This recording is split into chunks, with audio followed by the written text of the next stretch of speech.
This tutorial provides an introduction to the Reorganisation API.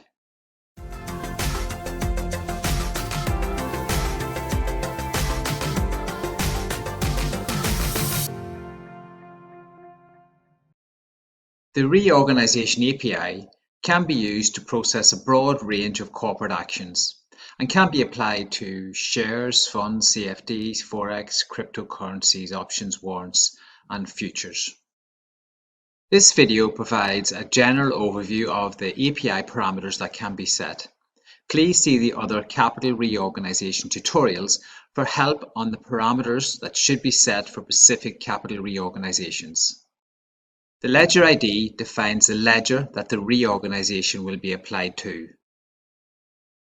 The symbol parameter identifies the market that the reorganisation should be applied to. The symbol must be unique to each market, but it can be shared across multiple asset classes. Using the one symbol for multiple asset classes enables a reorganisation, such as a split, to be applied simultaneously to multiple asset types. The Reorganisation Types ID is used to identify the type of reorganisation that should be applied to the client portfolio. Reorganisations will be applied to clients who hold a position in the selected market on the record date. Typically, companies publish the settlement record date for capital reorganisations. Therefore, if you are on, for example, a T+2 settlement period and use the execution date when adding transactions, remember to set the record date to 2 days before the published settlement record date. The X date is the date that the reorg should be applied on. The new and old issue ratios are used to define the consolidation or split ratio for an existing holding or the ratio of a new holding to an existing holding.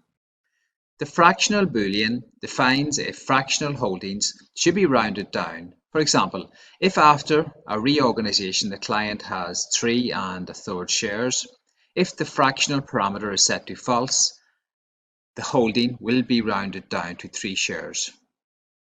The fractional return boolean is used to determine if the proceeds from the disposal of fractional holdings should be returned to the client. If set to true, the fractional holding multiplied by the valuation price, defined below, will be used to determine the value of the fractional return to the client. The items array is used when processing complex capital changes and demergers that typically involve reorganising an existing client holding and issuing one or more new holdings that do not have to be purchased, such as the issue of B shares or new classes of shares after a demerger. An array of items can be passed in if issuing, for example, multiple classes of shares. The offer price and currency should be set if the reorganisation involves the purchase or sale of a holding. GBX is used for pence. The valuation price and currency must be set to enable the apportionment of cost if cash is returned or a new holding in a different symbol is being issued. It should be noted that when processing, for example, rights issues, the offer price paid for the rights is not always the valuation price. The parent price and currency is the valuation price of the existing holding, which is required when the new symbol field is set. For example, the parent price would be set when issuing rights in a different stock to enable costs to be apportioned to the new holding. The payment amount and currency is the cash payment per share received as part of the reorganisation.